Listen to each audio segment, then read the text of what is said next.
Hello, my name is João. I'm from Portugal. I'm a vet. Right now working in one of the Portuguese vet schools. And my area of research, my area of expertise, if I can say like that, is basically donkey dentistry. My PhD was directly related with donkeys and with dentistry. And before I'll start with some practical aspects, I would like to do the same I did yesterday. That basically is to go through some of the most interesting data or information that will allow us to better understand this part of dentistry. First of all, I'm sorry, I usually speak Portuguese, not English, so if there is something you don't understand, please let me know, okay? First question is, from all of you, who is a vet? 1, 2, 3, 4. So, and the rest of you are like owners? Okay.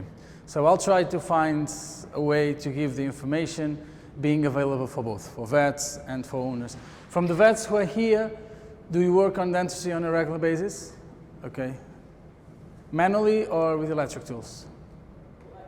Electric. Manual. Okay. So this is important for me because there are a lot of new data coming out, not only related with donkeys but also related with horses. And the vast majority of the anatomical aspects are similar.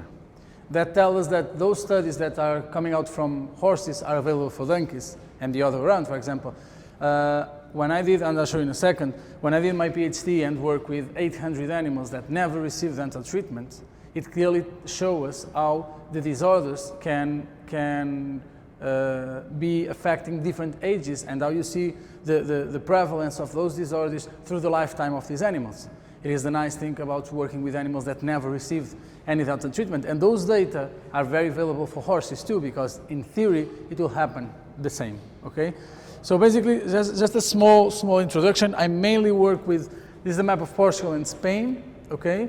I work basically inside the red spot there, the red circle. My study was mainly with 2 native breeds of donkeys, okay? They are very similar with the Poitou donkey. There is a Portuguese breed and the Spanish breed. They share the same geographical area. One is in the Portuguese side of the border. The other one is in the Spanish side. They are basically the same breed, but because they are in different countries and because we are in Europe, those animals belong to different breeds. Basically, these animals, they are large donkeys, very quiet animals that they are used on a daily basis by the local population for their daily tasks. So we're talking about working equids, and the nice thing about these pictures, as you can see, is none of them is using bits in the mouth. So the local population, they are so quiet, they were basically selected by the local population for their calm attitude. As you can see, the only thing they use is this head collar that you see in the picture. That is basically a nose band with 2 metal rings and a rope here. And we will see later how, for example, the use of this traditional head collar was directly related with some of the disorders I found, okay? Because it is very important for us to, when looking inside the mouth, not only paying attention inside the mouth. There is a lot of valuable information in the surrounding environment of the animal that we really should pay attention, okay? Sometimes the main cause of the dental problems, for example, are directly related with the environment and not with dental problems. I'll show you in a second. So basically, what I did during this study, I visited 86 villages from this geographical area. I was in contact with almost 350 owners, and I looked for all the mouths of this animal, and all the animals who had some kind of dental treatment, those are some of the pictures from this study, received free dental treatment. Okay, it was my personal way to say thanks to the people who let me use their animals for the study. So basically, these animals were divided in 7 age groups, okay? Almost all of them from 5 years, except the first 2 years, because as you know, there is the most dynamic period inside the mouth of these animals is between 2.5 years and 5. Because it's the time where the dental teeth, the deciduous teeth are changed by the definitive teeth. And for vets and for owners, it's very important to know because dentistry should be assumed as something prophylactic. Okay? We don't need to have the donkey to be lame or the horse to be lame to call the farrier. And here is basically the same. We don't need to wait for the problems to be inside the mouth. So we need to avoid problems. And that's why we divided in this specific group 2, that means 2.5 to 5, because we find out that there were a lot of specific disorders from this age, and we're talking about young animals. Apparently, the owners will say, my animal is okay, is young, 3 years old. But the truth is that if we're not able to solve these problems while they are happening, they will become, and most of them are developmental problems, they will become acquired problems. And an acquired problem means there's a problem that is already inside the mouth. And you saw this morning how dental problems can be so important for situations such as colic. Especially, we saw this morning that the most important thing to feed our animals is straw, for example.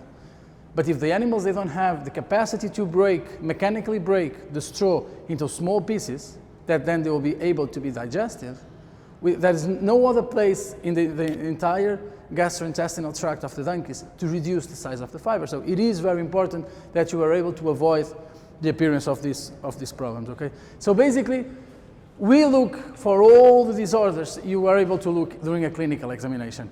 Those that are not only affecting the incisors, but also the cheek teeth, and of course a full list, those ones in the middle, that affect both different groups of teeth.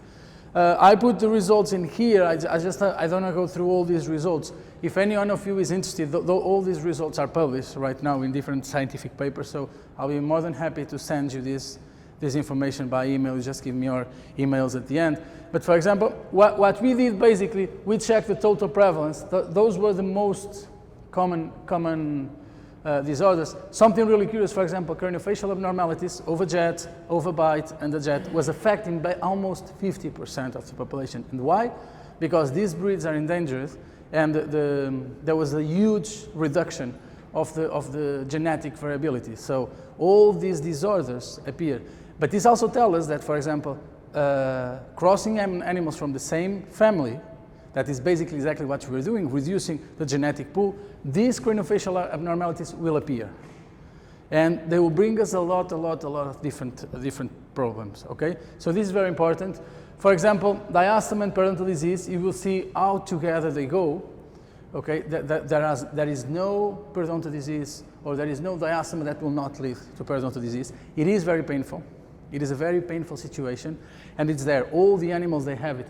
But please pay attention to these retained deciduous incisors. Of course, it's only affecting less than 7% of the population. But when we look inside the age, you can see that, for example, retained deciduous incisor is an age-specific disorder. In that specific group, is affecting almost 25% of the animals. So knowing that, and knowing that residuous deciduous incisors, it is a problem in donkeys, 1 out of 4 is having a problem here, we need to be aware of that. And this tells me that we need to look after our animals since they are young animals, okay? This is very important. And you see, for example, how periodontal disease is literally increasing up to 32.3% when talking about incisors. And when we all look about the cheek teeth, it's happening basically the same. You also will see that there is a retained deciduous premolars, and they are only premolars and not molars, because it's important for you to know that there are no milk molars, only premolars, okay? The molars, when they came out, are directly the definitive one, okay? There is no deciduous version of the molars, only incisors and premolars.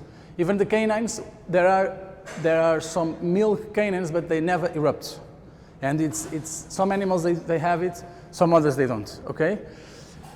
We'll then pay attention, but look, almost 83% of all these animals, they have some kind of disorder affecting the cheek teeth. It is a very high prevalence of dental disorders.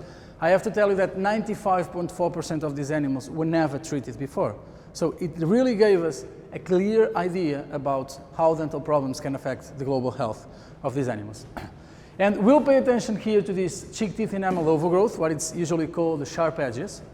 And we will see later if these sharp edges are indeed a disorder or not, and that's why I put those results here, and we'll discuss a little bit about that, okay? Again, please look on the retained deciduous incisors.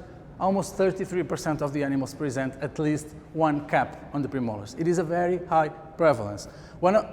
From yesterday, they bring me 3 donkeys inside. One of them needs already to have one of the milk teeth removed. So 1 out of 3 here, randomly bring inside, one of them needs a problem of that to be solved, okay?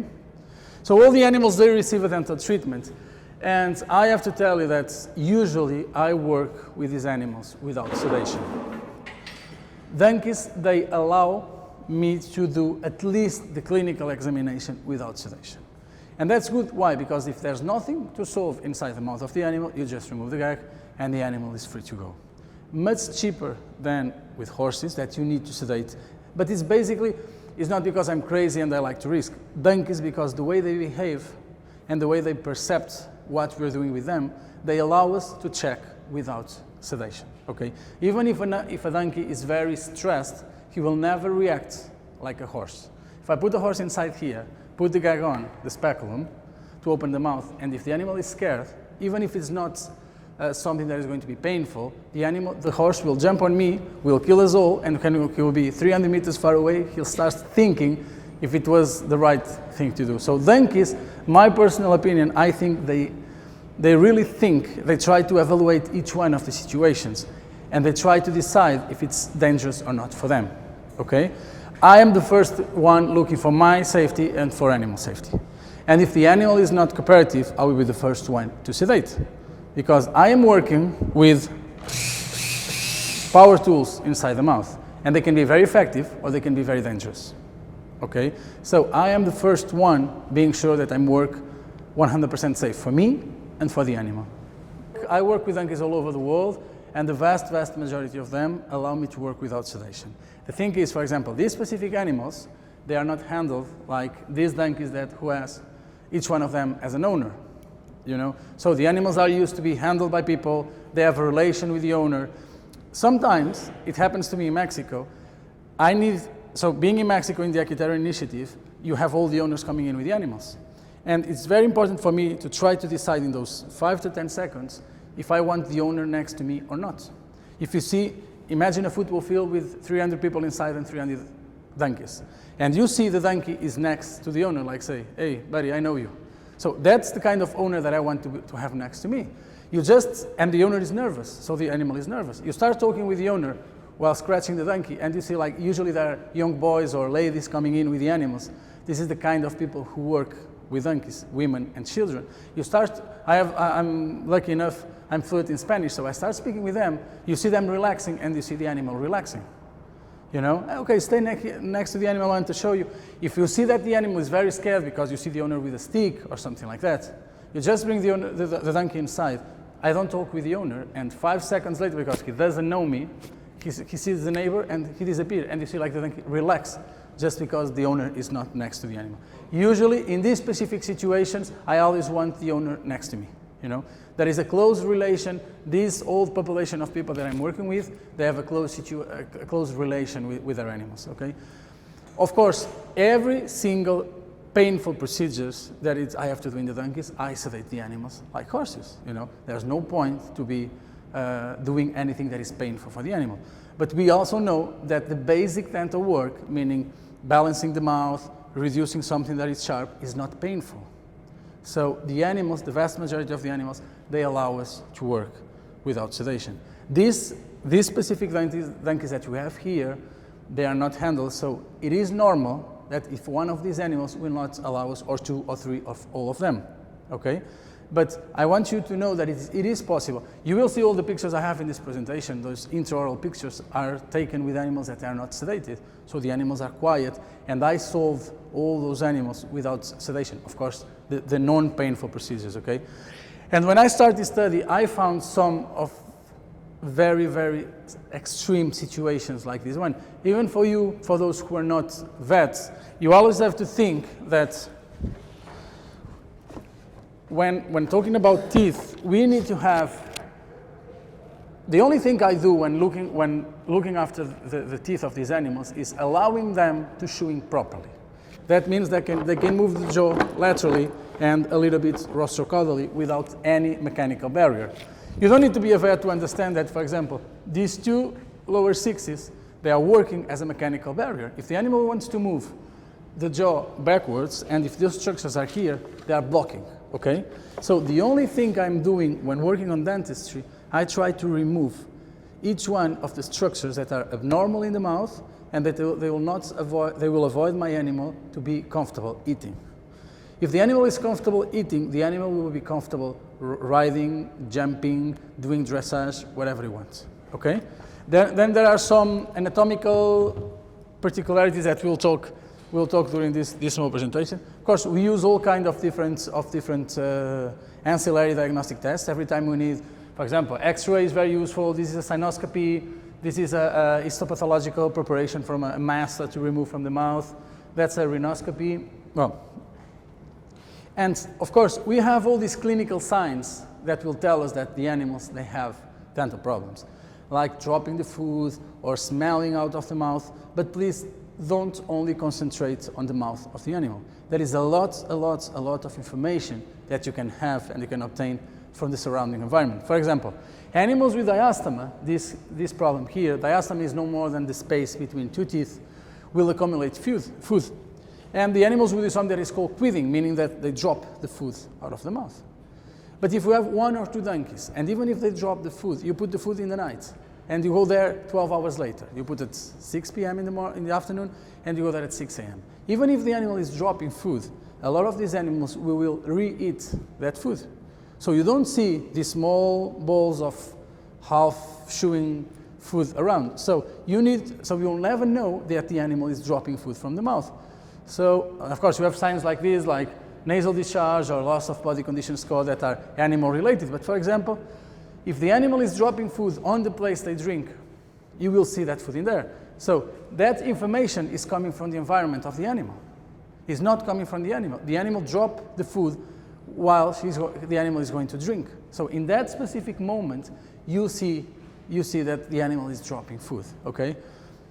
Of course, this is also from you see here the animal is quithing. It's like a squirrel or a mouse. When they keep the food in here, basically what they are trying to do, they are trying to protect the soft tissues from the dental abnormalities, okay? So what is causing the pain in the mouth is the contact between the soft tissues and the abnormal structures in the teeth that are affecting those soft tissues. So what the animals do, they keep the food in there, and at the beginning is really helping. But then what's happening is that there is happening fermentation of that food inside the mouth, okay? So, and it will start producing, the bacteria will start producing acids that will destroy basically the tissues, okay?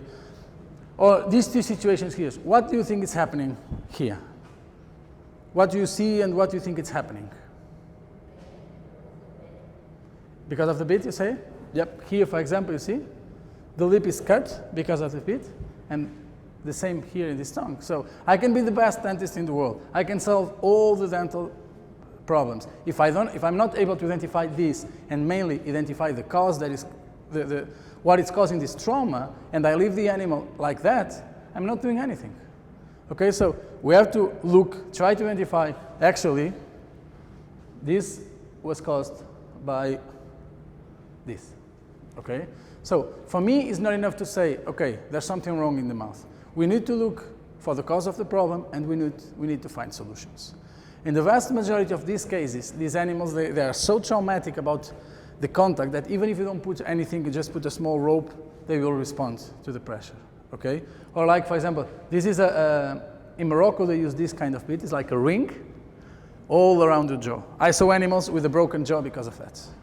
Okay, so it's the kind of things that you need to look for solutions. Here, for example, what do you think is happening here? You understand the picture? That's a tongue. Okay. It was in Mexico. I called the owner. I showed the tongue. He says, "Yes, I know." He said to me, "Yes, do you?" "Yes, yes. It's because of the leaves of the corn, but it's the only thing available that we have to feed our animals." Okay, at least he knew that was a problem. Of course, here there is no apparent solution because it was a specific time of the year where the only thing available to feed the animal was that. So I show him the problems. I use this animal to show to the other owners this problem and tell them, please, when it starts raining, when you start having grass, please move the animals out of this because you can see the result. Here is the kind of thing that there's nothing you can do.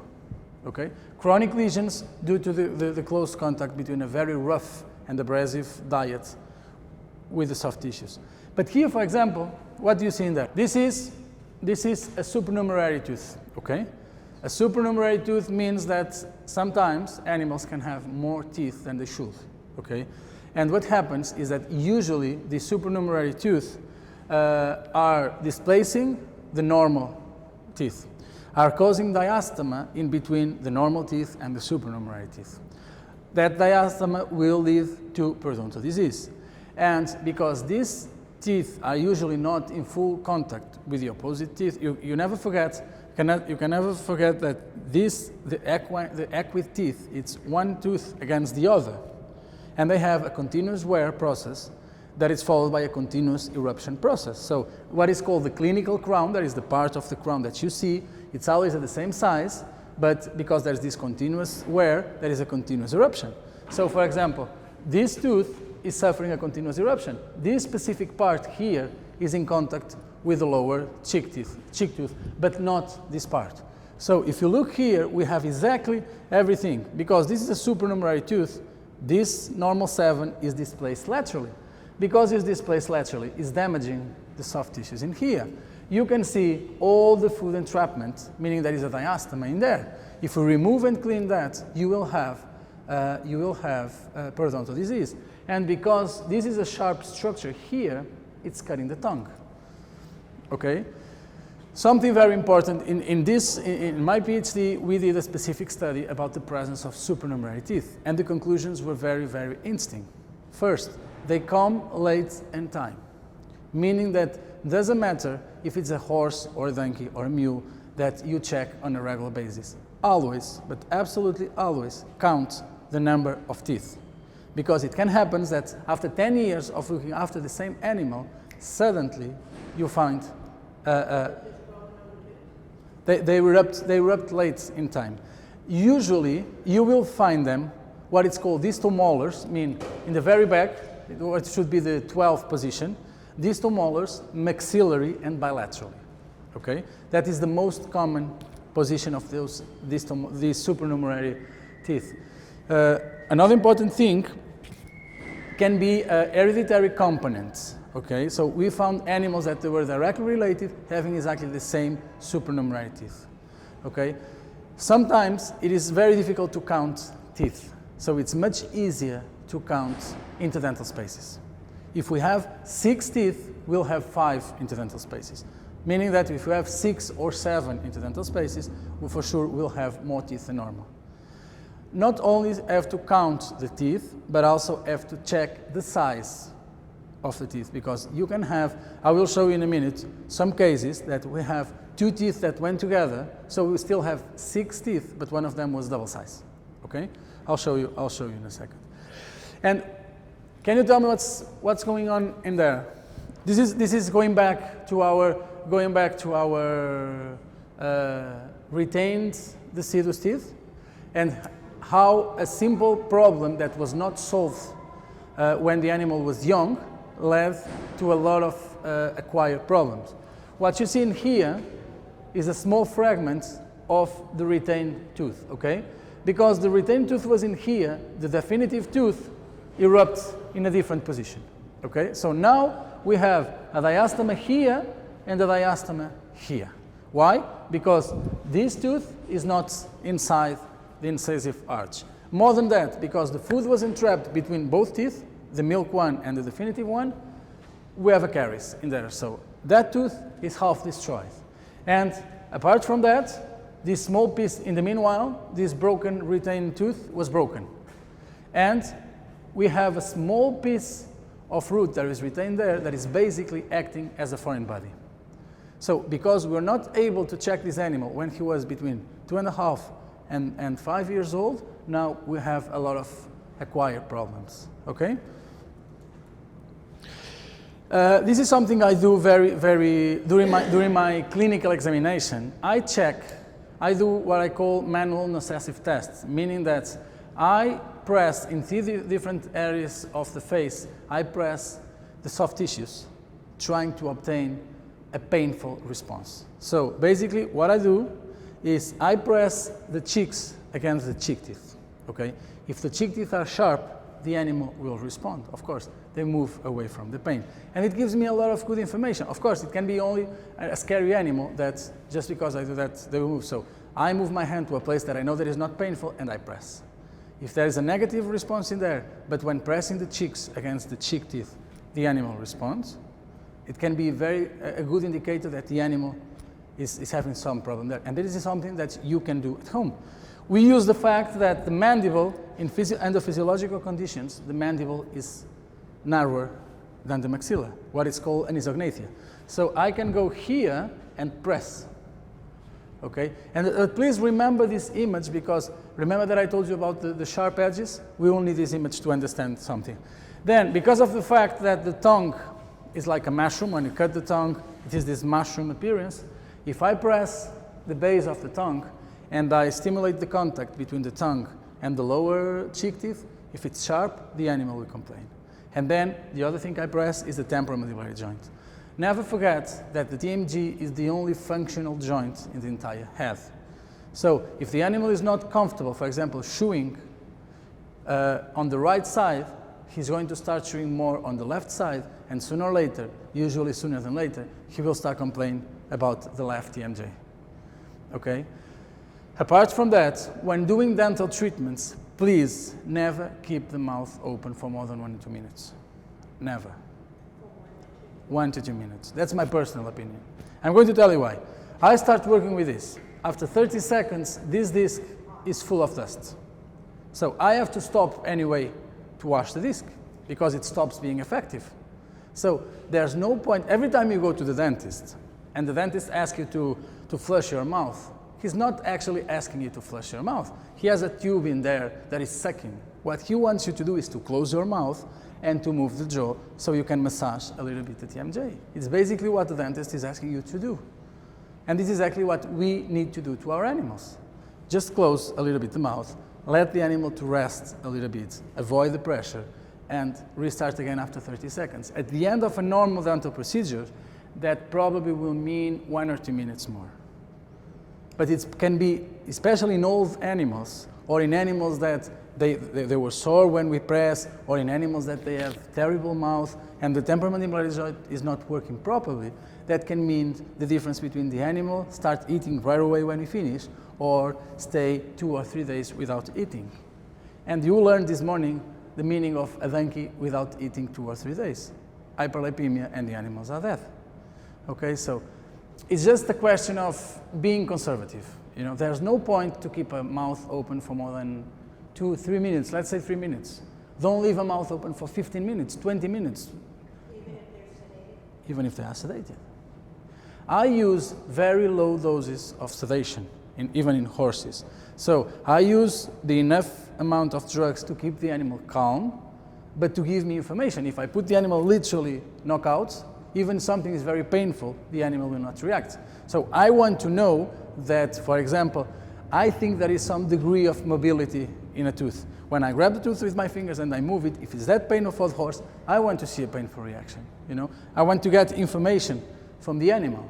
You know, that's why we work with living animals. You know, I want to have information from that animal. If you're doing extractions, do you take a break every 2 minutes? If I have to do an extraction, usually what I do is then after, when I put the extractor on, I close the gag and I leave it with only 1 click. Okay? Then I leave it with 1 click and I work, I try. Yeah, so you open the mouth normally. Like usually I use for those who doesn't know, to do an extraction, what I need to do is, for example, if I want to extract one of these teeth, I need to use what is called a spreader, meaning that I will put something in between this interdental space, trying to force. The tooth is supported inside the alveolum by something that is called the periodontal ligament. Okay, the periodontal ligament is stronger than iron, but it's very elastic at the same time. So it's composed of millions of fibers, and you have to break each one of those fibers so we can remove the tooth. So what we do some pressure here, we leave it like for 5 minutes. Then you move to the other interdental space. In between, you close the mouth. 2 minutes, okay? 2 minutes, go back, put 5 minutes more. And then when you grab the tooth with the extractor, you close it, so you keep the mouth, something like this. Instead of keeping it like this, you keep it like this. And you start working, because then you cannot stop. This is the extractor, okay? And what we have to do, we start working like that, no more than 20 degrees, because we can break the tooth. And if we break the tooth, we lost the only anatomical structures that allows me to extract the tooth, that is the clinical crown. So we start working like that, and it can take us 1 hour, 2 hours, depends on the age of the animal. In very young animals, for example, imagine an animal that from the entire tooth there is only an apical infection, but all the surrounding areas are healthy. It can take you 2 hours to extract a tooth, so you really need to be conservative. Close it, stop it, wait 2 minutes. It's impossible to be 2 hours with your hand like that. After 5 to 10 minutes, you feel tired, you have to stop. So the take-home message is please be conservative. Never forget about the TMJ, okay? And here you can perfectly see, you see the sharp structures, you see the ulcers, and it's easy to understand if you press the cheeks against the cheek teeth, the animal will react. And it gives me a lot of useful information, like if the animal is complaining, I will be very careful when opening the mouth. Because even if those ulcers are not there, but these sharp structures are in there, if I suddenly open the mouth fast, I can be responsible for those ulcers, okay? So it's just trying to obtain the maximum information as possible from outside before opening the mouth. And this is, of course, it takes a long time to explain, but it's something that you do in 2 minutes, you know? Like check the symmetry of the head, looking at the nostrils, smell the nostrils, try to understand the smellings coming out of the mouth. Everything is once you get used with this, it's something very fast. But at the same time, especially with the donkeys that are not sedated, you're establishing a link with the animal. Touching, feeling, having the animal next to you. At the same time, you're scratching the animal is going to lower levels of stress that allow you to work, okay? And curiously, it was a study. Basically, we did these 3 tests, and you can see how, for example, this is the cheek. So with 2 groups of animals, 2 of them received treatment. One group received treatment, the other don't. And look, the pain response went dramatically down just because we eliminate the structures that were responsible for that pain, okay? I put this picture on purpose because you will see people grabbing the tongue while working, okay? I never touch the tongue of the animals, never. First, this is, you see, grabbing the tongue is in contact with the teeth on the right side. But look how the teeth on the left side are. So just by doing that, I can be responsible for cutting the tongue on the other side. Apart from that, if the animal suddenly moves, and even the sedated animals can move, and I don't follow that movement, I can be responsible for damages here at the base of the tongue, or even worse, for a fracture of the hyoid bones. So never ever touch the tongue, okay? Especially with unsedated animals, they will move the tongue apart. And in those horses that are not heavily sedated, they will still move the tongue. So there's no point for me. If you have a good source of light, and that is something that is really, really, really important. If the entire mouth it's with a light, something like this, when having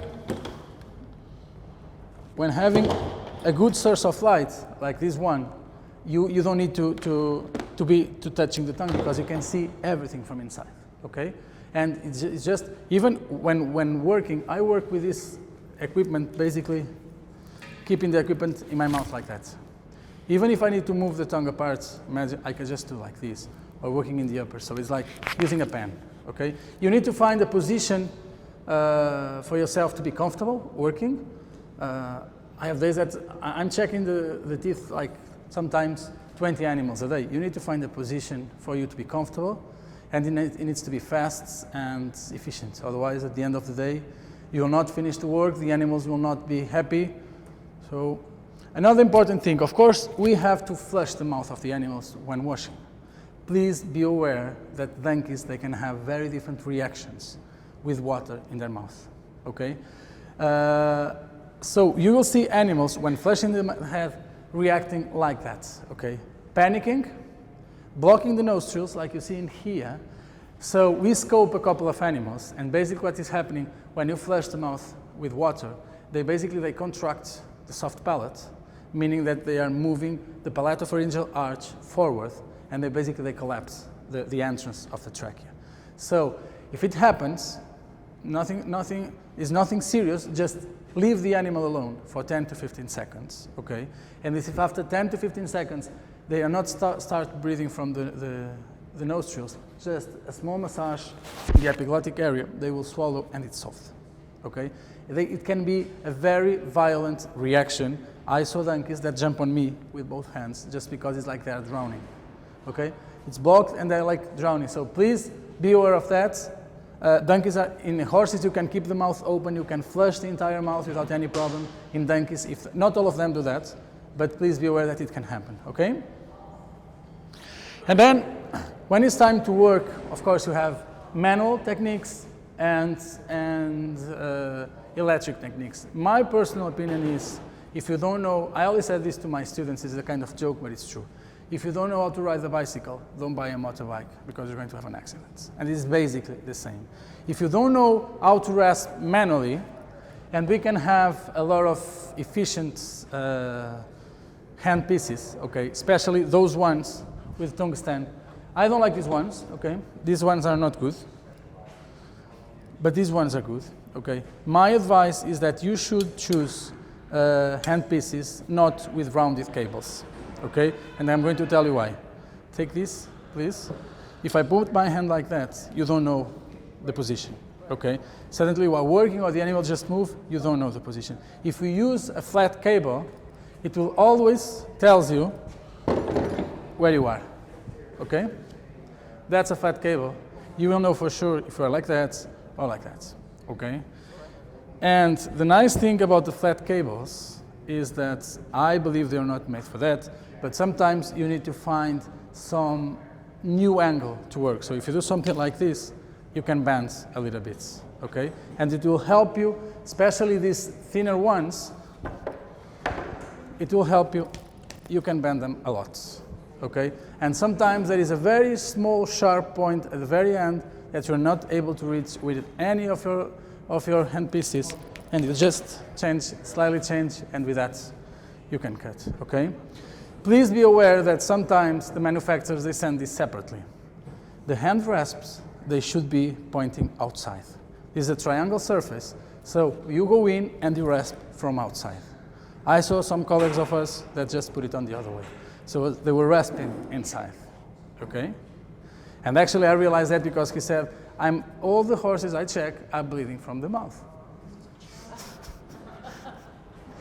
Regarding the electric tools, this is something very important.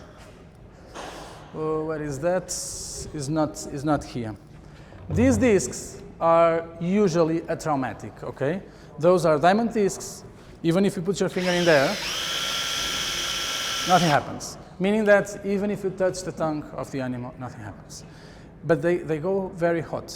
So please never stop more than 3 or 4 seconds on the same tooth, because you can burn the pulp of the tooth, okay?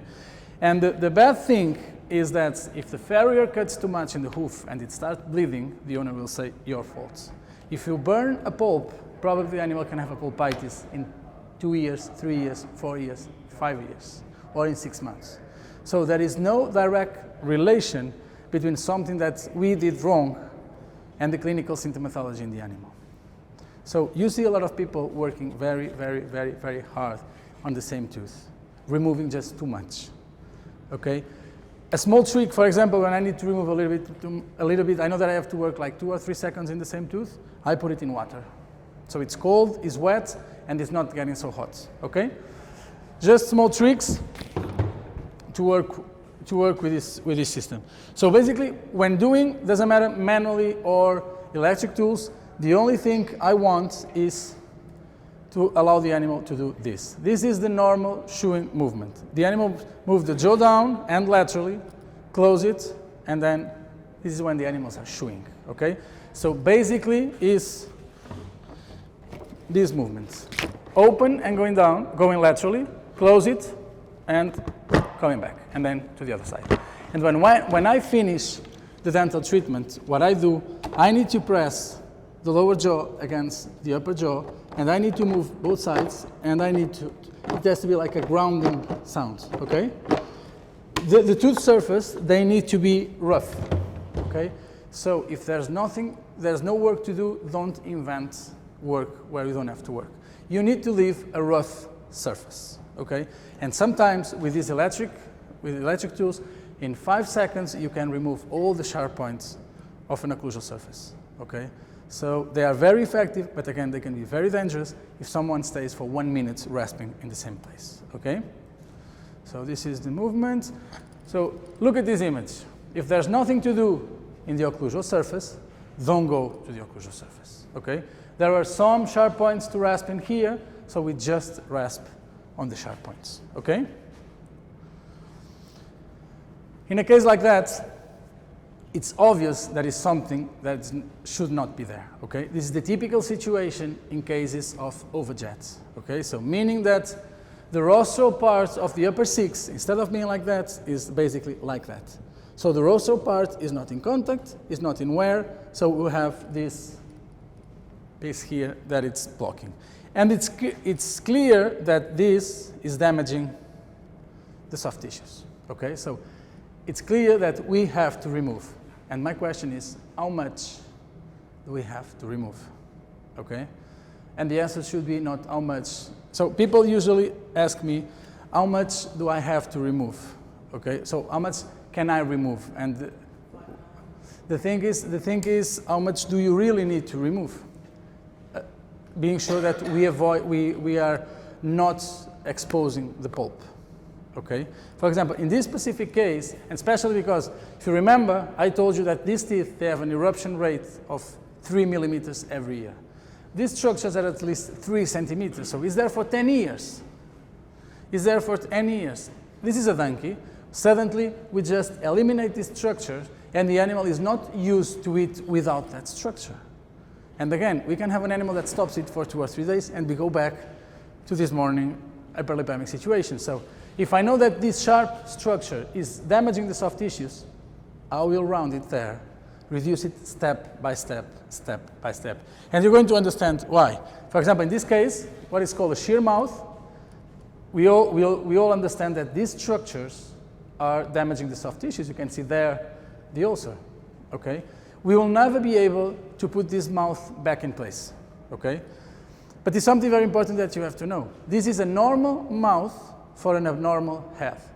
These animals, they have an asymmetric head. So this is only the consequence of these animals having an asymmetric head. So the question is, if we put these teeth like they should be in a normal situation, we'll have some normal teeth, but in an abnormal head. So probably the animal is not having the contact. This is the same case after 6 dental treatments. So we were able, step by step, to at least give some comfort to the animal. Okay? I will show you in a second. This is a shear mouth.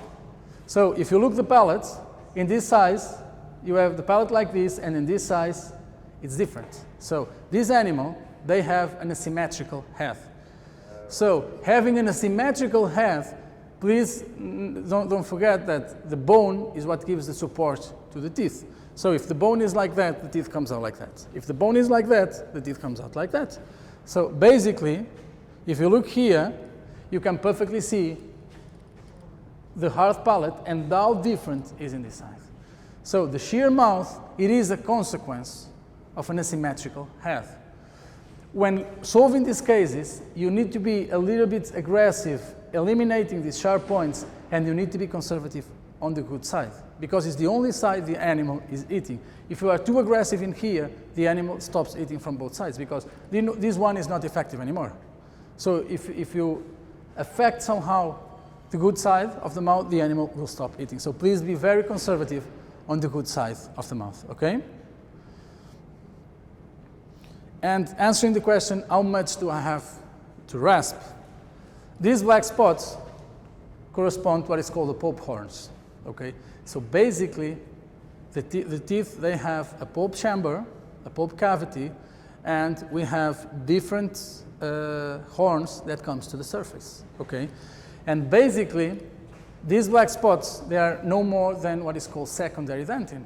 There is a physiological mechanism for the tooth to protect the pulp cavity. So because of the wear, there is a constant wear, and the odontoblast, there are some cells that belong to the teeth, are receiving information and say, okay, we need to produce secondary dentin, avoiding the pulp to be exposed.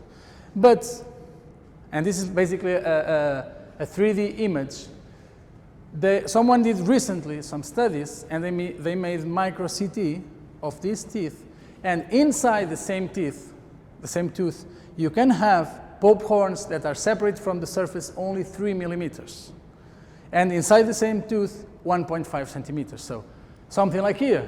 This number 4 was far away from the occlusal surface, almost 1.5 centimeters. And number 2 was only 3 millimeters. Meaning that if I rasp more than 3 millimeters in that specific area, I will expose the pulp. And we'll never know, because they do this like extracting the tooth, putting into a CT machine and having this image.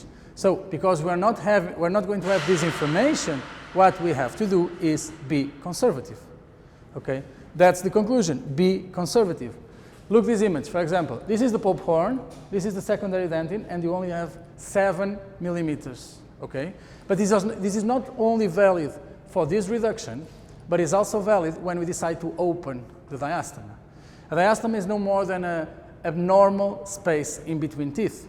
They were supposed to be close together. So when you have what is called valve diastema, like triangles like that, where the food is being entrapped, there is a new technique that says we can open the diastema. Yes, indeed, we can open. But please never forget that reducing here, we can also expose the pulp horns. And this study tells us that the rostral pulp horns are more distant from the interdental space than the caudal pulp horn. So if I have to work between 6 and 7, I need to reduce a little bit more from the 7th vertical surface than the 6th. Okay? Just an example, but please be conservative. Okay? It is very easy in that hook situation to cut 3 centimeters of the tooth. If I cut 3 centimeters, I will reach here. And apart from that, that is even worse. These electronic microscope images, do you know what this is? This is, so these odontoblasts, these cells that produce the secondary dentin, they have these elongations to the occlusal surface. And these are basically mechanical receptors that work on pressure. So when the tooth is under pressure, chewing, for example, it will give information to the odontoblast saying it's time to produce more secondary dentin. Curiously, those teeth that we are going to cut or reduce are not receiving any pressure. So they are not putting there the secondary dentin. So the chance that we expose a pulp horn in a tooth that is not in contact is even bigger than in a normal tooth.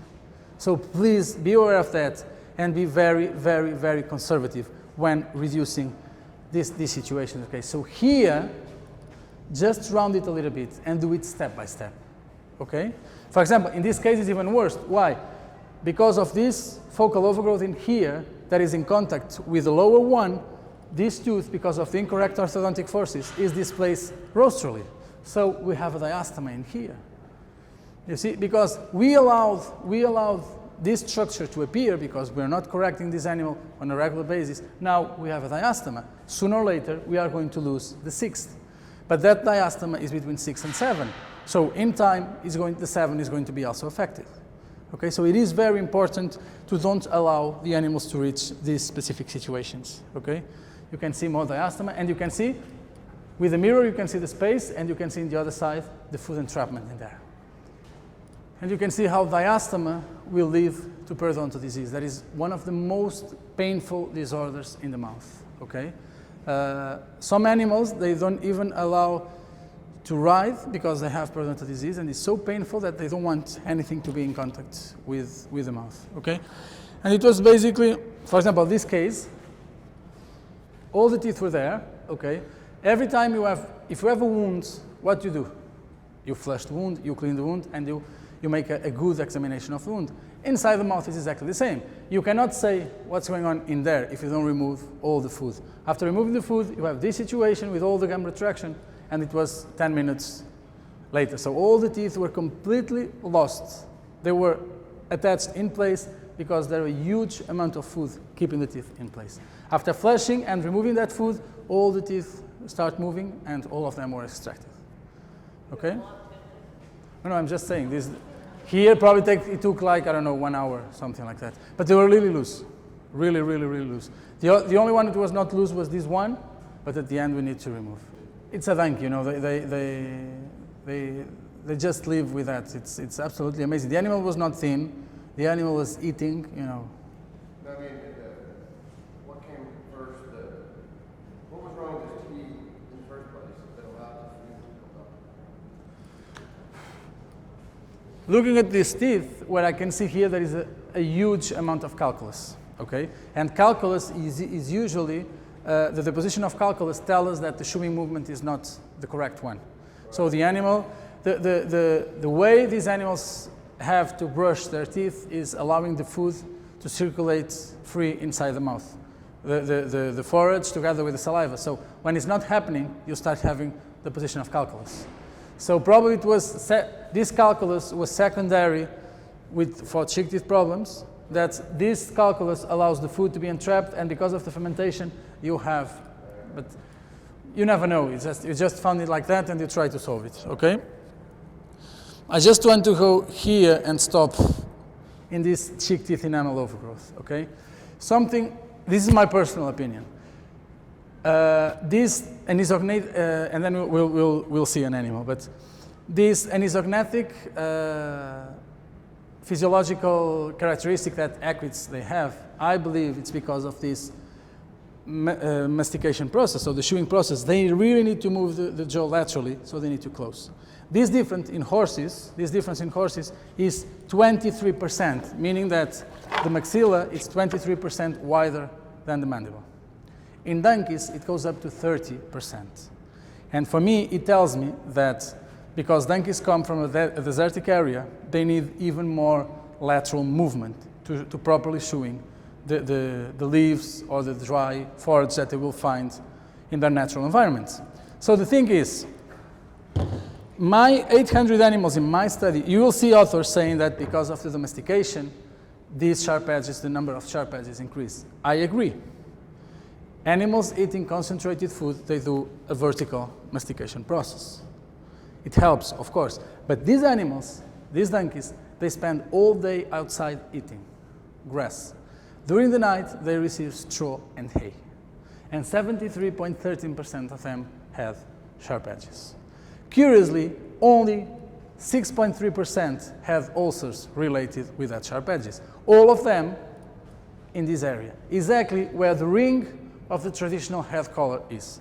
So my personal opinion is the sharp edges in animals, horses or donkeys, that are in physiological environments, eating grass or having access to straw, those sharp edges should be there. The animals need that to break the food.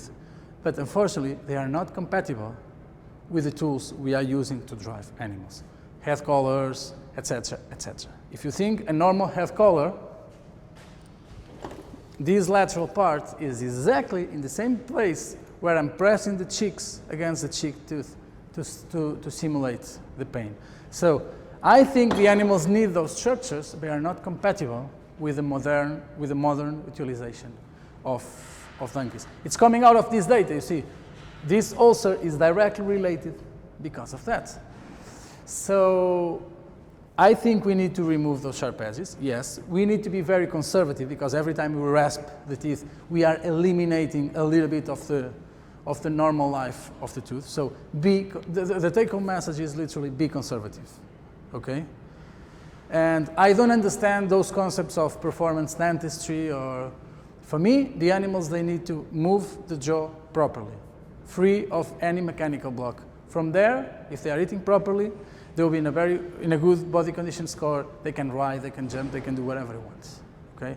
Those beat seats, thinking that there are pulp horns that you expose so easily, doesn't make any sense for me to be creating beat seats. Especially because if you are a good rider, the beat will be at least 5 centimeters in front of the cheek teeth. So why do you want a beat seat a place where you want to sit the bit. If in normal conditions, it will be like 5 centimeters in front.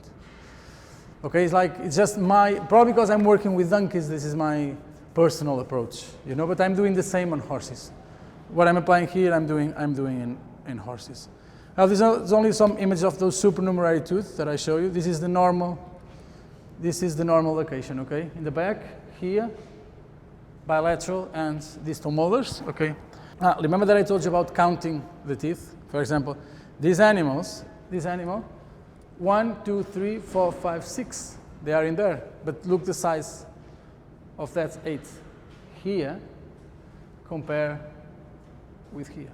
So that was a partial division of a tooth. So not only please count the number of teeth, but also check the size and the shape, okay? And it was an extreme case. On the second arcade, there were 3 supernumerary teeth, okay? You have the 5 interdental spaces, 1, 2, 3, 4, 5, 6, so meaning this is the 11, and then 3 more, okay? They are there, and all of them with diastema, with periodontal disease, etc., etc. Okay, let's bring a donkey, and let's see how they react. Any question, any doubts? Can you grab here? Okay, this is not the correct extractor, but this is a fulcrum. You only use it at the end, okay? And usually I don't use this one, but basically. Pretend it's an extractor. Yep. You grab it like that, and once you grab it like that, I just start doing this very fast. Okay. You know, no more than 20 degrees, and when it's really loose at the end, maybe you can do like Fold. a little bit more. Like, you know that you feel, when you're doing an extraction, and you see like blood coming out, but like, I don't know the English expression, but it's very typical. It's like when you take a shower from, how do you call what came out of the shampoo, you know, I don't know. Well, you see a little trickle of blood? But it's very typical. It's like, I really don't know the English. Clots? It's like bubbles, it's like, it's coming out like bubbles. So in that moment, you know that You're getting there, and the you person, can usually hear it. Yep, exactly. It's because the tooth is inside that blood. You're just doing this at first. Yep. Yes. But that didn't break, you broke down the periodontal ligament You need to break. previously with the You need to no. The spreader helps you. Okay. The spreader. For example, if you need to extract a 7, for me the 7 is the most difficult tooth to extract. 7 and 10s, especially the 7s. You know why? Because you cannot put the spreader between 6 and 7, because before you get the 7 loose, the 6 is already loose because there's nothing in front. So if you put the spreader here, before you have the 7 loose, the 6 is already here. It's not happening the same in the 11s because of the curve of the mandible. So you only put it in here. It takes a long and that time. just gives you space to work with. That's why you're focused. Exactly. You try to win a little. So the technique is you need to it helps you to break, of course, the periodontal ligaments a bit. The spreaders, you just put it in there. I put it in there like 5 minutes, or 2 or 3, depends. Just leave it. Coming to this one. So I'm always jumping from one side to another. Usually I put a piece of rubber here, so you don't have to be doing this. You know, you put the spreader in there. Imagine this is, and then you put it with a rubber, and you just leave it. Okay, and it's doing continuous pressure, and suddenly you realize that it's not doing anything, so you just change to the other one. When you have the spreader to be closed in both sides, for me the spreader is done. You don't need the spreader anymore. Okay. Sometimes at the end, when it's really loose, I'll put back the spreader again, and now I force a little bit from both sides. But then you just grab it, and literally what I do, I start like that. No, you know. And it can take you an hour, depends. Just going, and because it's very tiring to keep you keep it like this and you come here. And because it's rubber in here, you can rest your hand, you grab the jaw, and you do like that. Okay? You need to find a comfortable way of working. An extraction can take you 3 hours. And the worst thing that can happen is like you lose your patience after 2 hours and 55 minutes. So in the last 5 minutes, you ruin because it's like, okay, I'm tired, and you do like that, and you break it. So like for a carnivore extraction, they teach you like long, steady pressure And is it because it's a different type of tooth, and that's why we're doing the rock and rock and rock and horse? Okay. It's much stronger. The periodontal ligament in horses is much stronger than in carnivores because it's something that needs to receive pressure 18 hours a day if necessary. And the thing is, for example, extracting these supernumerary teeth, it's more easy because they are not in contact, so the periodontal ligament is not that strong. In a normal, for me the worst one is like you have an apical infection in a 6-year-old donkey or horse where only the apical area is infected and all the rest of the reserved crown is perfectly healthy. It takes you a lot of time. The repulsions are not good. I really don't like the repulsions. Okay, they are just too aggressive. There is this new technique with the screw. Did you see the technique with the screw? That one works pretty well. I extract a couple of the teeth with that technique. For those who doesn't know, basically, we put like a trocharter through the cheeks. We make a small hole with a drill on the tooth, like 5 millimeters. Then we manually made the way to the screw. There is a long screw that it's attached to the tooth. At the end is like a big piece of metal, and with the head of the hammer, we just bang and the tooth is out. It's less aggressive than doing repulsion. Okay. So you go up that way. Like this. With the screw over that way. Like this, you put a trocharter, and then you turn and you work on 45 degrees. It works. It really works. Okay, let's. Same thing as the spinal flat technique that you're describing, or different? Like what? Sorry. A spinal flat technique, like when would we indicate to do a spinal flat extraction instead? What do you call a spinal flap? When you make a flap in like the frontal sinus or the contal sinus, and you're extracting the tooth. Okay, that's a repulsion. Okay, but usually you don't do a repulsion. You don't do a flap. Oh. You know, working. She was asking me about the repulsion techniques doing flaps in the sinus. You know, a flap in the sinus is usually done, for example, to extract a cyst.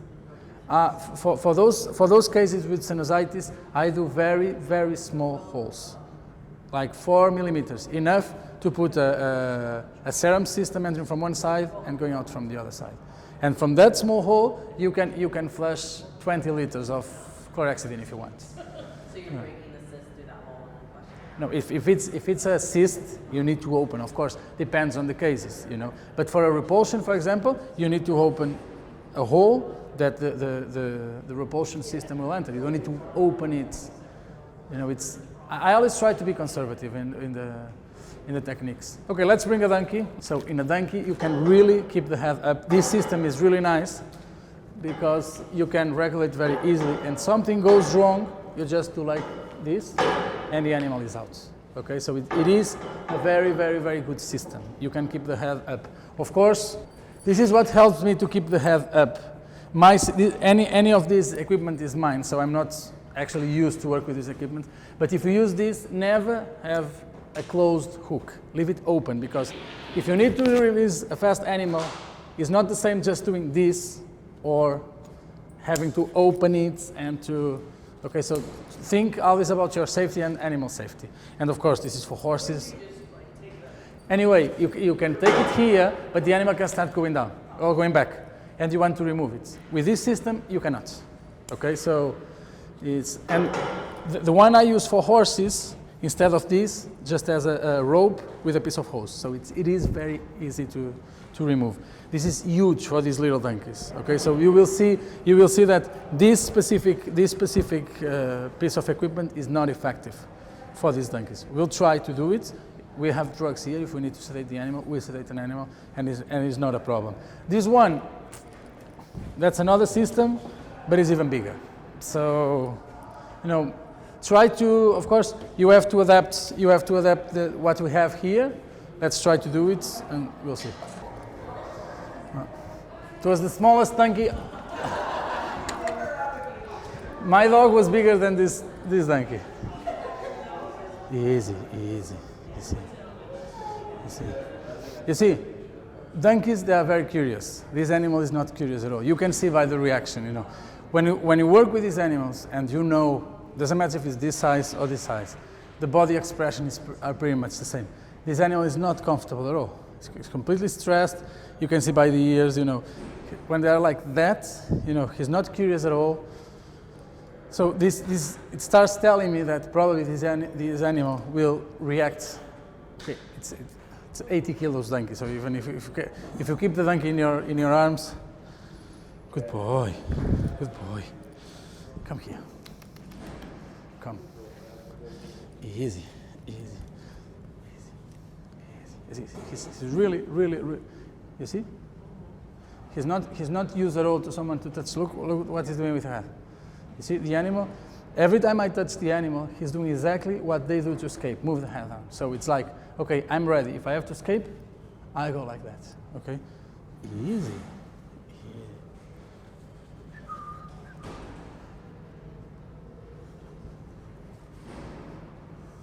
You see, he complains a little bit on this side and here too, you see? What I have to do, for example, I move here. I'm pressing here and I have no reaction, you see? No reaction. I go exactly to the same area where this ring is, I press, and I have a painful reaction. So it tells me that probably this animal, he has, the upper cheek teeth are sharp. Okay?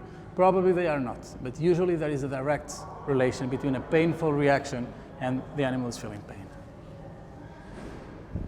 And the EMG is a little bit sore, but not that much. And here we don't have.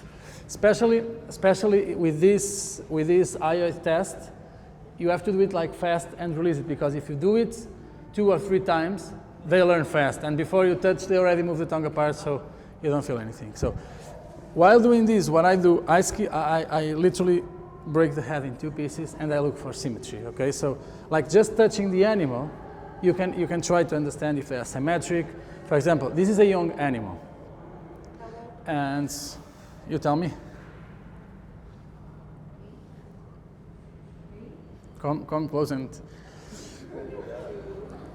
No, a little bit older. So the central ones are already, he changed the central ones. That is, the rule is 2.5, 3.5, 4.5, okay? So, but in donkeys, it will be like 3 to 4 months later. So he's somewhere between 3 and 4, okay? Because he already changed, between 3.5 and 4.5, okay? He's really, really, really scared, okay? Okay, easy, come here, easy.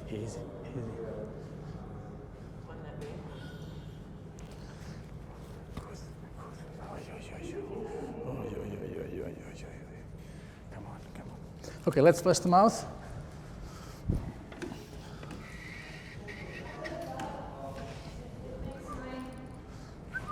Give it to me. When working with electric tools, try not to have water all around you, okay?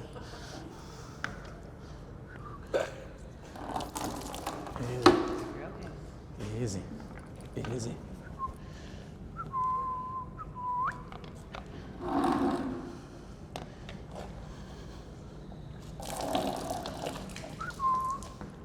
You see, it's happening a little bit. Yeah. You see the nostrils? Stand over there. I don't want him to back right in. It was just a little bit. It was nothing like, but it's happening a little bit. So in this case, this is when you need to release the animal. You know? He was with water in the mouth, not breathing, not swallowing, and now it's starting. It's like. So maybe they're trying to protect themselves from drowning? Something like it's a friend of mine who is a doctor. He said it is exactly this rostral movement of the palatopharyngeal arch is exactly what babies do when you put them in the water. So it's exactly what's happening. So in this specific case, you just need to release the animal, and if something is happening, you just massage a little bit, allow them to swallow, and that's it. And the vast majority of animals, it's when they really feel like it's the worst thing that happens during the entire dental treatment. But if you are not aware of that, so she was trying to move the animal forward with the mouth full of water and not breathing. So just release, and in the exact moment we release the animal, he did like this. Okay, there we are. And it is very important to take a fast look of the bucket is also nice because of the content. Because sometimes, usually, if the animal is complaining more from the right side, I flush first the left one. So after one entire flush, if it's still coming out water out of the right side, it tells me that he was packing food in there, okay? So let's try to find a gag that fits you, my friend, because so small. Let's try to bring the animal Here I really, well, let's try to put the animal inside. Come on, come with me. Come with me. This way, now this way, come. Come on, easy. Come on, there we are. Oop. Okay, let's go from outside. Isn't a problem? Come on. He's really scared. Take him here. Take a hair from him.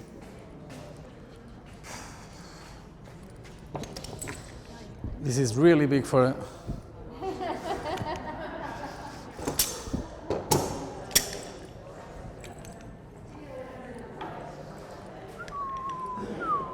Easy. Move him in forward. There you go. Up. Easy. Up. There we are. Up. Easy. Here. You see, there's no point to keep this animal inside the inside the stove. But it's just because the engine is there.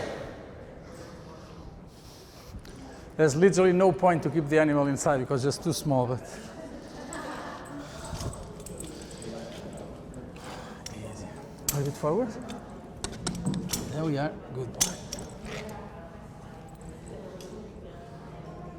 I have to tell you that I never treat such a small animal. I don't know exactly what to do with such a small head. It's all the same, just small. Okay, good boy.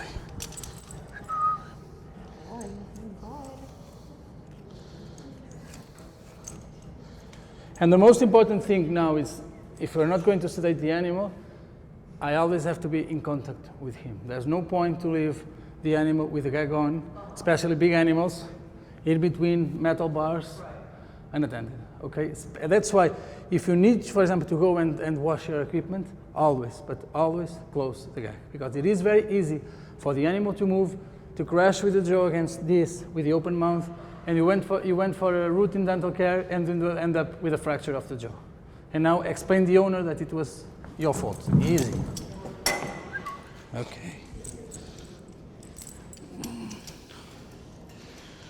Easy.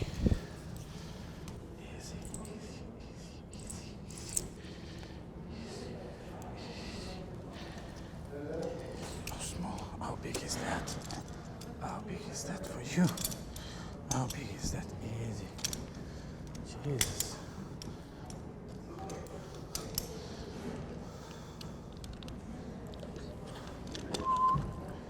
Easy.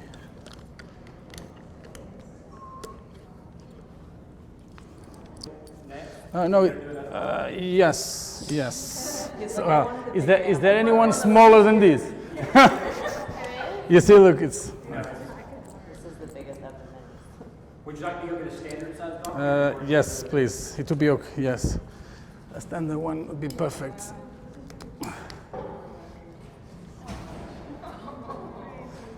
And the nice thing is when you have to work, usually they can stay very comfortable like this, you know. To escape, they will try. Of course, I'm explaining you things and I'm losing precious time. It really doesn't matter if at the end we'll treat the animal or not. It's just for you. Usually when you do this, the animals, they stay.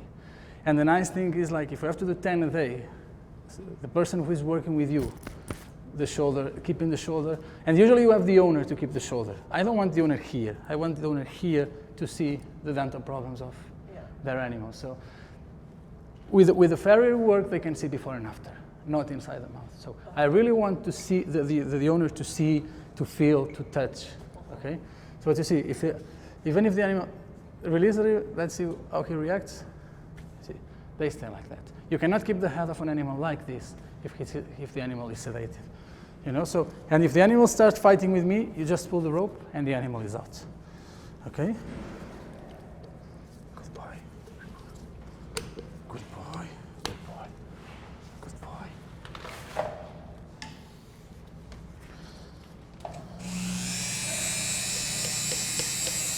Good boy. Good boy. Good boy. Good boy.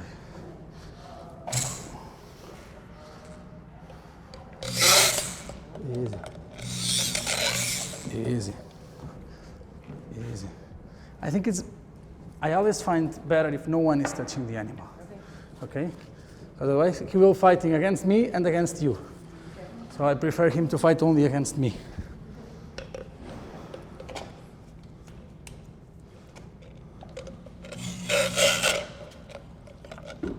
Easy, easy.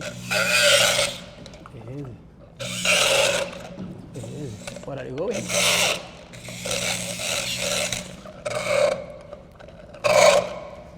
It's really, really, really small donkey. But please, if you come close and see this hook here, do you see this hook in the front? Yeah.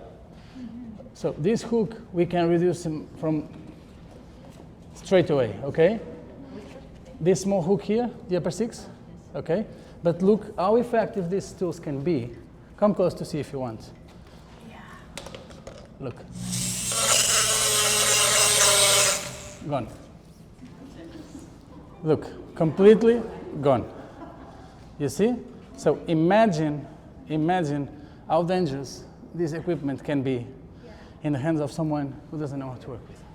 But you could also do it with the regular tools, right? It takes a little bit more time. But Manually, of course you can. Of course you can.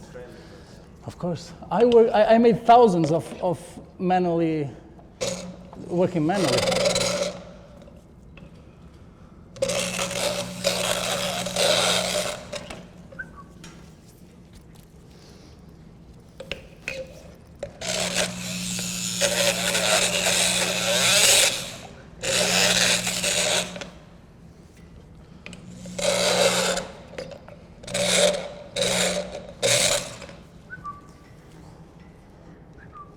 Good boy. And you see, for example, this is not good. We don't want something doing a shadow in front of the eye. You see?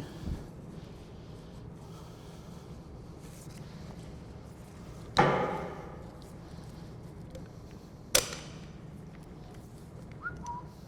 boy. Good boy. Good boy. And literally they can stay like that. For example, if you are doing an extraction or something like that. Not with the extraction, of course, the animal is sedated, but this technique is if the animal was sedated, the head should be here, okay? This is the normal position.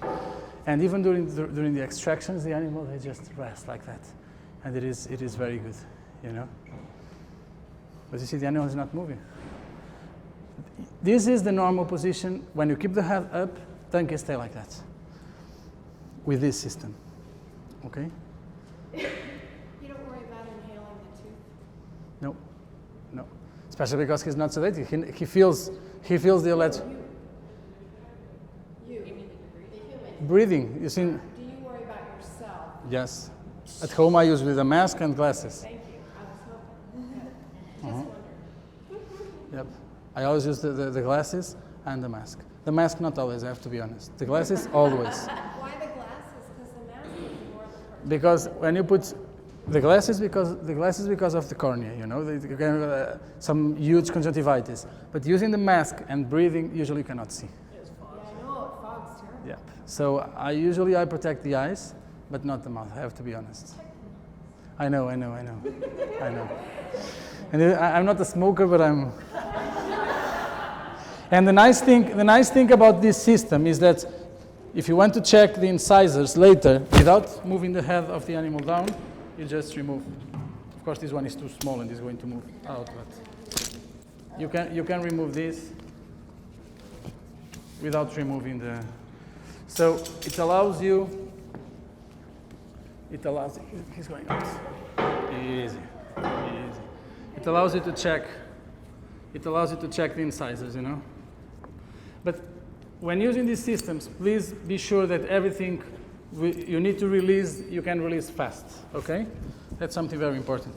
For example, this animal, you can feel the bumps, you can feel the eruption, you can feel in the mandible the eruption of the definitive tooth, okay? If you touch here, come and touch. Here, on both sides. It tells me that even without seeing the teeth, it tells me that the animal is young, okay? Can you feel it? What am I feeling? Can you feel the mandible? So basically, that's the bone that is inflamed by the fact that the definitive teeth are start erupting. Here. There. You feel it? Yes.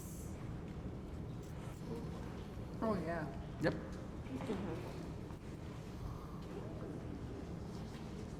Can you feel it? And usually, it tells me that these teeth are under the eruption process. So it was the first thing I felt, and the first thing I looked, it was for retained caps. They were not here, okay? In my study, I only found in 6-point-something% of the cases with bumps the retained teeth. But anyway, okay, go. But anyway, it's important to check, okay? I just want to show you that sound that I told you that I always do to check. Hey.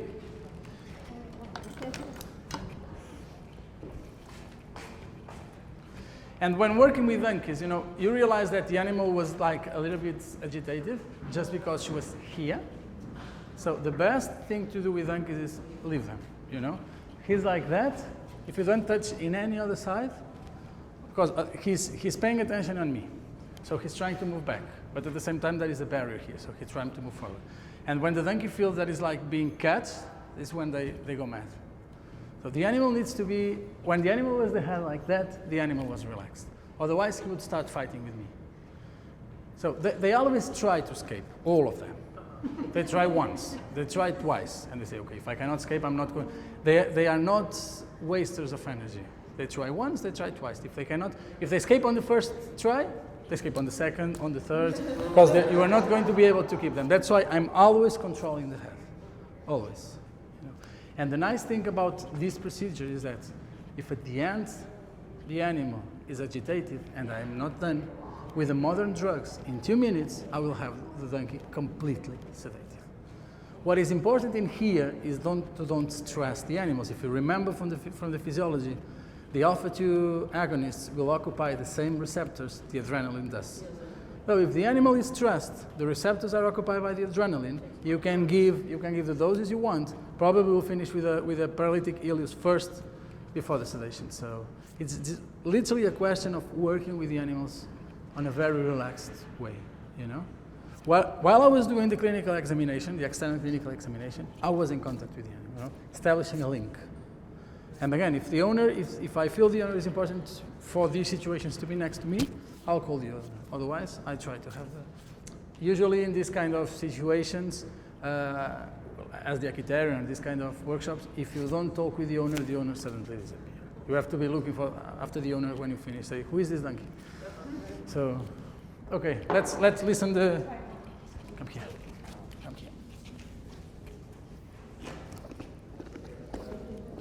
See? Easy. Did you listen to that? That means there is a full contact between the upper and lower. Because it's a young animal, it was just balanced a little bit. Okay. Can you open the door for me, please? Yeah. Out. Out. Come on. Come on. Come on. Up. Out. Out. Out. Good boy. Good boy. Good boy. Good boy. Good boy. Good boy. Let's try to flush the mouth in here.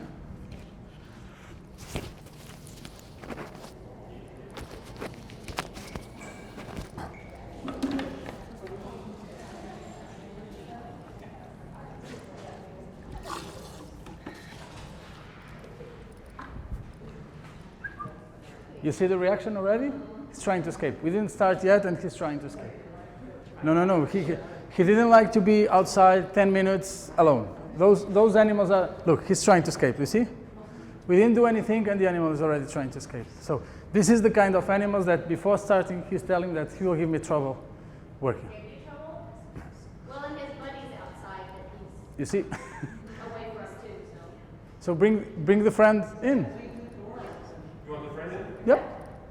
If there's those animals, they establish links. If there is a friend outside, let's bring the friend inside. So I'm avoiding the stress situation in here and the stress situation out there. Because probably the friend is behaving exactly the same outside.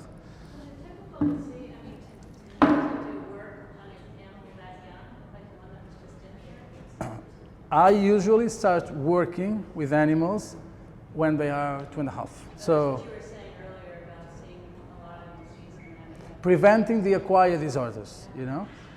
And of course, in some extreme cases of overjet, well, overbite, you can have small hooks even in the milk teeth. So you just rasp them a little bit.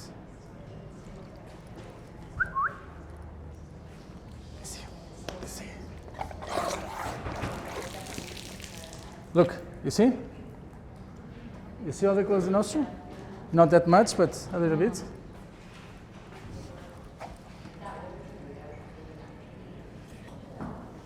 There we are. There we are. Easy, easy. Easy. Come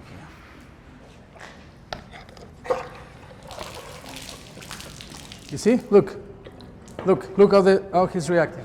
So this is the time, release him. This is time to leave him alone.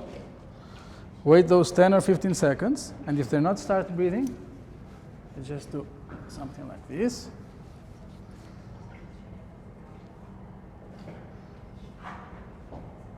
Not yet. And there we go. And he starts now. What he does with the front legs, some of them, they really try to jump on you. Because that is a very aggressive situation. When you flush the mouth, they just contract the soft palate and they move forward the palatopharyngeal arch. So it's like they stop breathing. It's like they are drowning. Good boy. Good boy. Come here. Very easy. He's complaining more from this side, you see? Not that much from this side.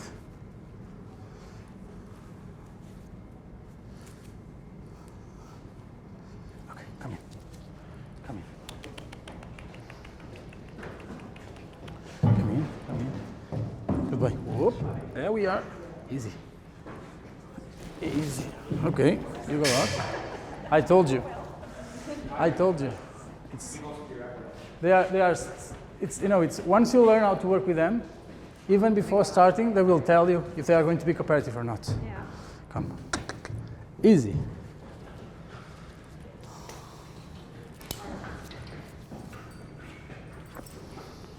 Easy. I always try to keep the head collar on the neck.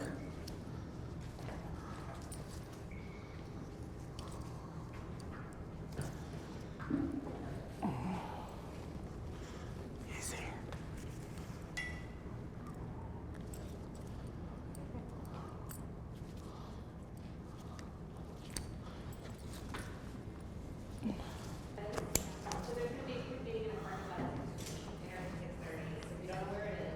It's okay.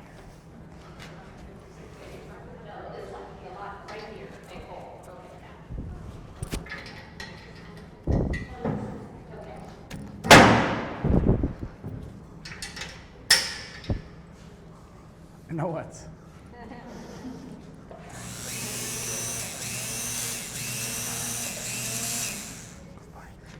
Use this, press the palate, and they will all open the mouth. That's why it's designed like that. So you can reach in. I just lower their head. Press the palate. Doesn't matter if it's a cat, a crocodile, or an elephant. Yeah. All the animals, if you press the palate, they will open the mouth. Easy. Come on.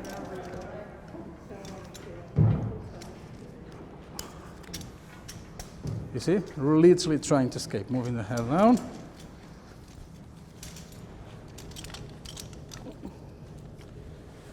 You see? I'm pressing the palate, and the mouth is open. You see?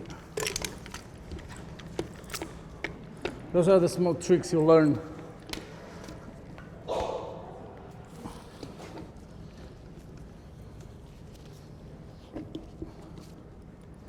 You see, that's why this system is not nice. Now I have to release this to put back in place. When working with this system, just be sure that it will not stay at this level because it can close the gag.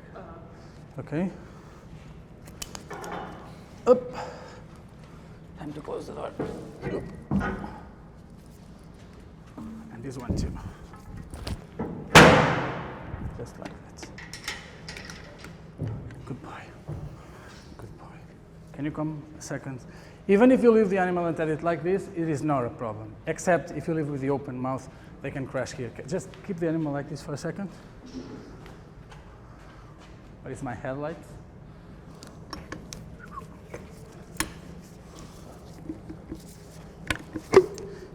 And this is twisted. That's what I'm talking about, opening it like that. Press the pallet then too. I don't know. I press to open. Of course, if you go down, it's easier. And do it at the very end. If you try to open here, it's much more difficult than if you open it. Now what? Easy. Easy.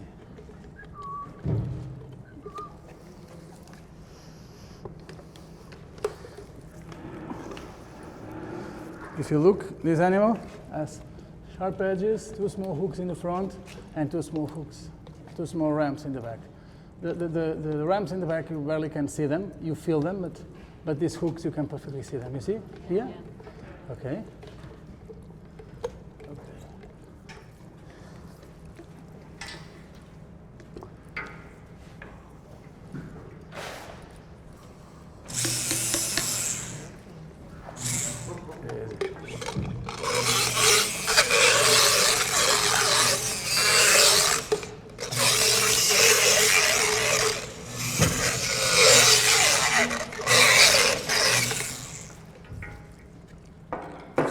If someone wants to feel, please come.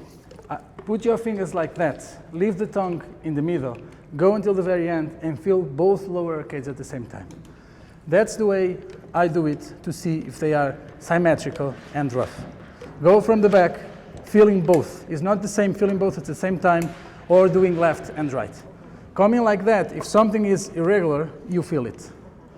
In the upper is more difficult because your fingers don't allow it. You can do it like that. Okay? If you put your hand in water, it's much easier. So it's just, but this is the face they do when they are like that. You see? Like he's paying attention on me and also trying to understand what's going on in the back. Okay? This is the normal behavior of a donkey without sedation doing dentistry.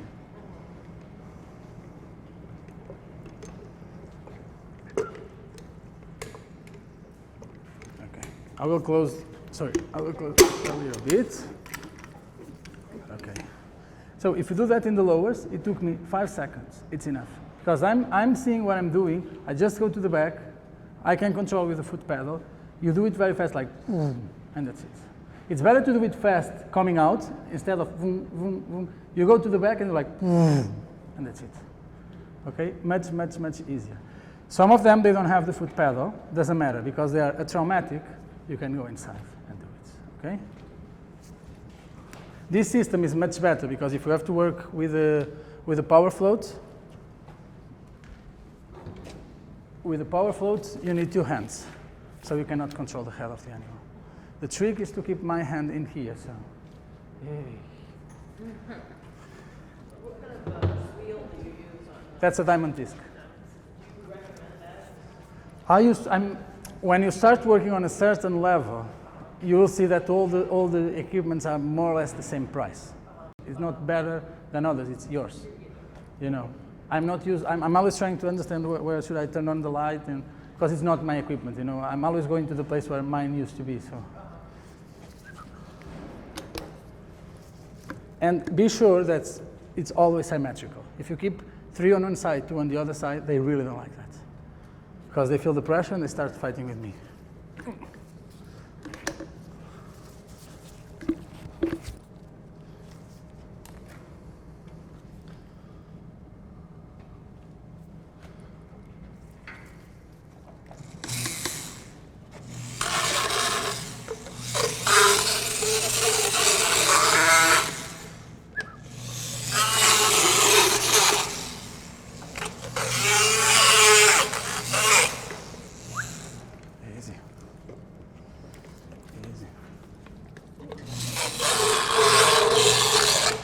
Good boy.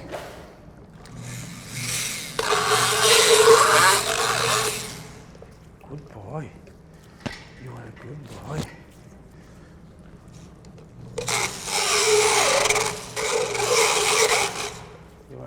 good boy.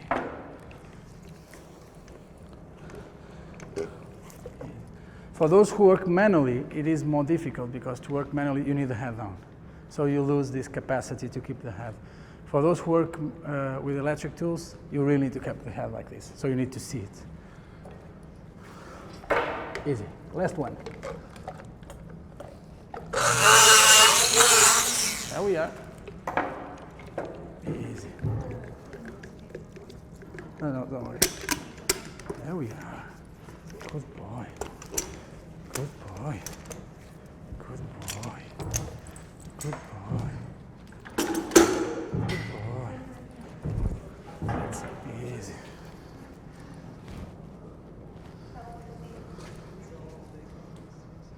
I would say, first, I only look really, I try to have the entire information, like checking the mandible, but the infundibulum is, in some donkeys, I saw donkeys with 30 years old still having the infundibulum.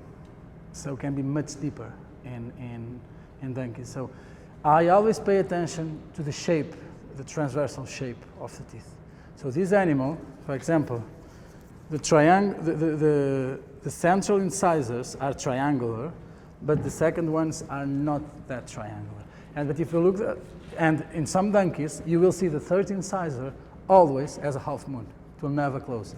This animal is probably 15, and if you see the third incisor, it seems that it just came out. You see?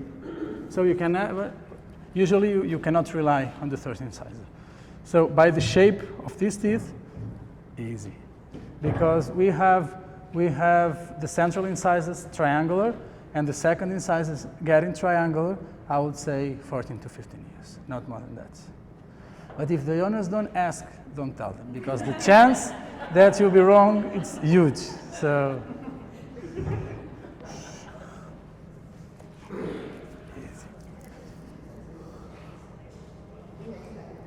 So they get triangular with age, you're saying? sorry? They get triangular with age, you're saying? Wait a second, let me just finish on the one. Hey! Well, you've been very cooperative, to be honest with you.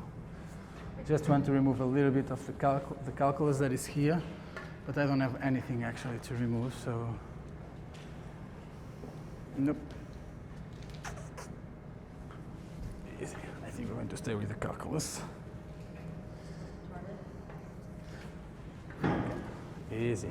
Okay. You had enough, I know. Let's move you out and remove that outside. Perfect. No problem. No problem. Easy. Okay. There we go. And then he escapes, you see? It's exactly what they do to escape. They move the head down and escape, you see? As soon as I release the head, boom. And I had him with me for 10 to 15 minutes, and he was there, waiting for the first opportunity to escape. As soon as we release the head, boom.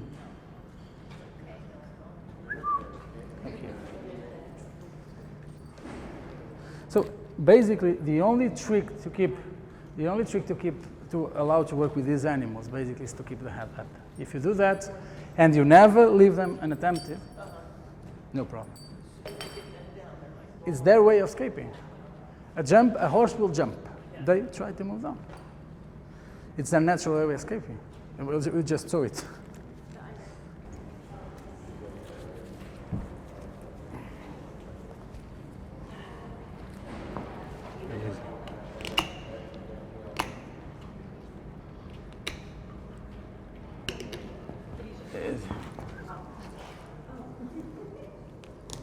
There we are. Look, all the calculus, you see? All the calculus coming out? And there is already, look, and there is already periodontal disease surrounding, you see? You see how it's bleeding?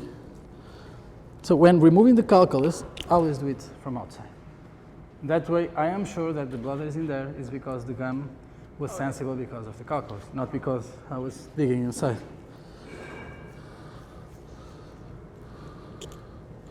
Easy. And it's very, as I told you, periodontal disease, it is very painful, so he's complaining. Okay, time to go. Easy. What about if I keep you like that? Are you going to fight with me? Or are you going to allow me to work? Huh? What are you going to do? Huh? Do I have a donkey to work with? Let's try.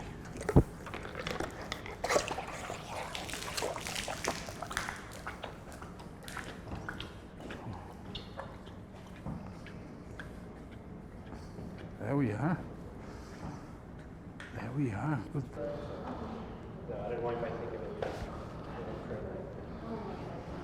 But you see the difference of if you work with animals that are usually handled by the owners, you don't need to have this. Yeah. The thing is, if it's a horse and is not handled, probably you're not even able to sedate the animal because he will not allow you to go close. When the animal tries to enter, because it's a donkey, I stop him with my chest. If it's a horse, I'll be there on the other room. So, yep. Because it was a mini, I stay on my knees in front of the animal.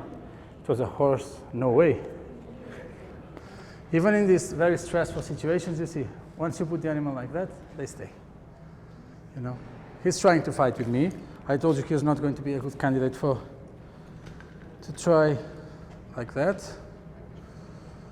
Okay.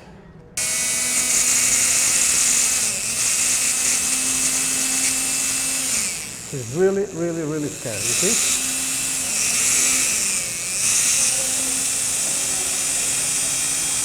There we are.